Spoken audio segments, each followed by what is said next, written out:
Welcome back. Quick question. Have you ever seen a headline so ridiculous you laughed, and then 10 minutes later, realized it wasn't a joke? Because if you told me a week ago that the global silver market, a market that moves real money, real industry, real power, could get hit with a sledgehammer because a US president is talking about buying a frozen island in the North Atlantic, I'd have assumed you were doom-scrolling a parody account. But here we are. It's Sunday, January 18, 2026, and something just shifted, not on your chart, but underneath it, the part nobody watches, the plumbing. By now you've probably seen the clips. Mainstream media is having a field day. They're cracking jokes about Greenland. They've got Danish politicians on camera looking outraged. It's a whole circus, easy laughs, easy headlines. But while the media is laughing, the people who actually run the metal flow, the bullion desks in London and New York, are not laughing at all. They're calling risk.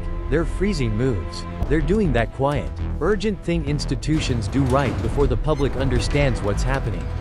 Because buried behind the Greenland noise is one sentence that matters more than the meme.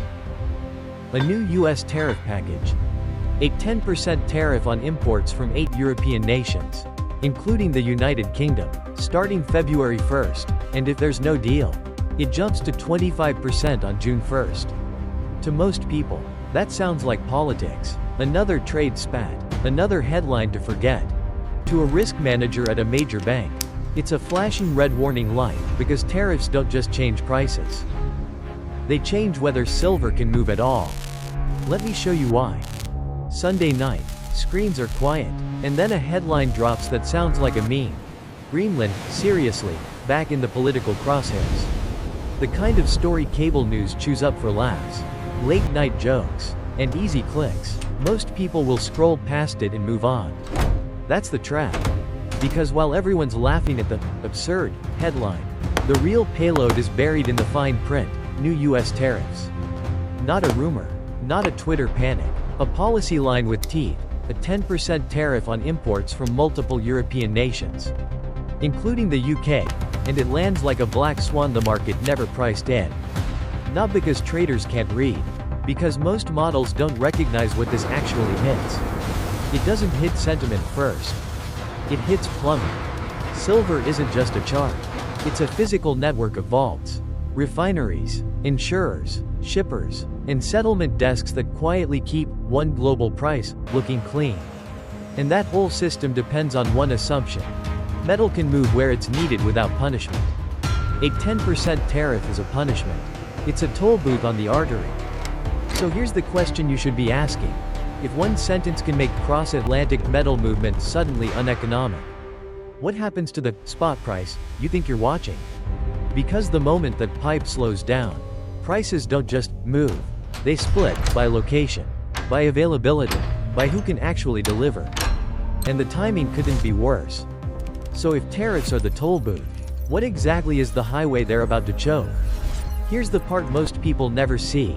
The silver market only works because it's built on a quiet illusion, fungibility plus cheap movement. A 1.000 ounce bar in London is treated like the same bar in New York. Different vault, same price. And that sameness isn't magic. It's logistics. It's banks and bullion desks moving metal back and forth like a utility company balancing power on a grid. When New York gets tight, industrial demand spikes. Investors pile in. Futures pressure builds. The banks don't panic on TV. They do something simpler. They pull metal from London to cool the pressure. Price starts to run, ship supply in, cap the move. Then London starts to feel the drain, inventory thins. Spreads widen, settlement stress creeps in, and they reverse it. Metal flows the other way, back across the Atlantic. It's a whack-a-mole routine. And it's been the lifeline for keeping the scoreboard looking clean. Volatility doesn't disappear.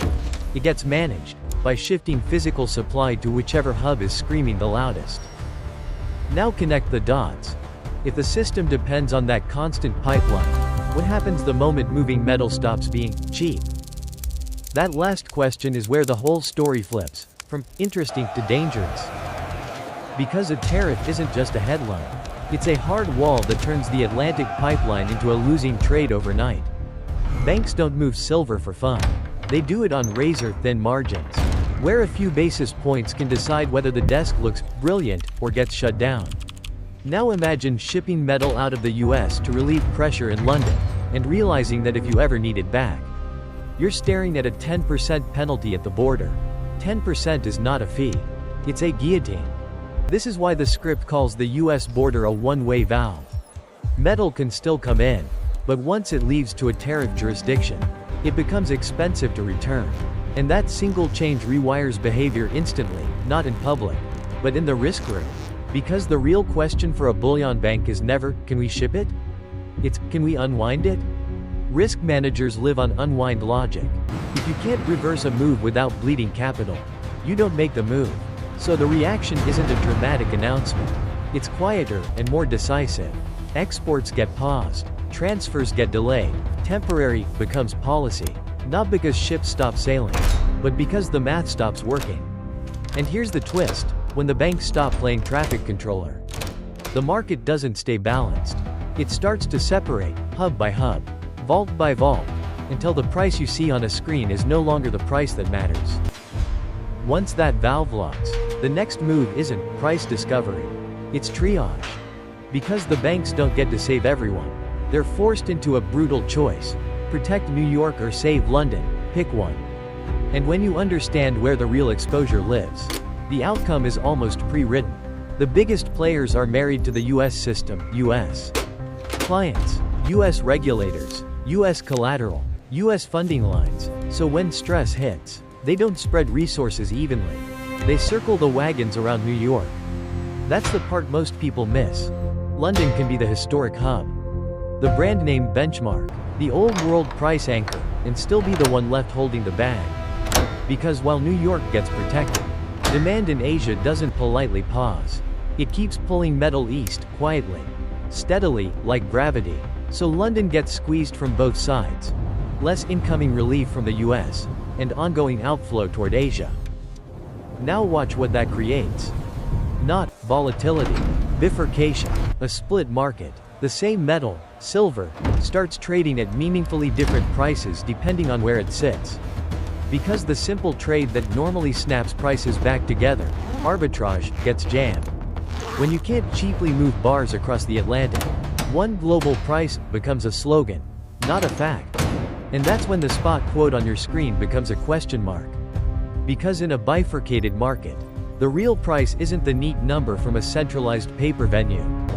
The real price is regional, set by inventory, delivery risk, and jurisdiction. In other words, where the metal physically is suddenly matters more than what the ticker says. And once prices start splitting by geography, the game gets even stranger, because now it's not just about shipping bars. It's about paper promises tied to specific vaults. This is where the script brings in location swaps, the quiet trick banks use to keep the system smooth. On normal days, if you need metal in one hub, you can swap claims, London exposure for New York exposure, then later rebalance with physical shipments. It's financial plumbing. Move the liability on paper today, move the metal tomorrow, and nobody panics. But tariffs punch a hole in that assumption. Because now the tomorrow part is no longer guaranteed. The US border becomes what the script calls a roach motel. Silver can check in, but it doesn't check out without paying a toll. That changes incentives fast. If getting metal back out is expensive, then every ounce inside the US system starts looking more valuable inside than outside. Not because it's rarer in the universe, because it's rarer where it matters. And that's how policy creates hoarding without anyone announcing hoarding. Domestic stock quietly turns into a quasi-strategic reserve, pulled toward US industry. US government demand, and US can't risk it, risk managers. Meanwhile, London, the LBMA ecosystem, loses buffers. Fewer real backstops, more settlement stress, more moments where available metal and deliverable metal are no longer the same thing. Now here's the part that tricks even experienced people. The screen can stay calm while the real price quietly changes underneath you. Because once silver gets trapped by jurisdiction, the next shock shows up as replacement cost, what it actually costs to restock physical metal. Even if the paper quote doesn't spike on day one, the math for refiners and importers shifts immediately. Bars and inputs coming from tariffed regions carry a new embedded cost. And that cost doesn't politely wait for CNBC to notice. It shows up where the public actually buys: premiums. Dealers don't price off vibes. They price off inventory risk and replenishment risk. If it's more expensive, or more uncertain, to replace what they sell. Premiums rise, not because silver, moon, but because the supply chain got taxed and kinked. That's how you get a floor under physical prices that has nothing to do with the tidy number on your trading app. The screen says one thing, the real-world checkout says another. And zoom out for a second, this isn't just a silver story. It's a deglobalization story. The old assumption, frictionless movement, instant arbitrage, one unified market, gets replaced by walls, tariffs, and trapped assets. In that world, ownership isn't just, do you have exposure? It's where is it held? Under which rules? And can it actually be delivered? So the world is shifting from one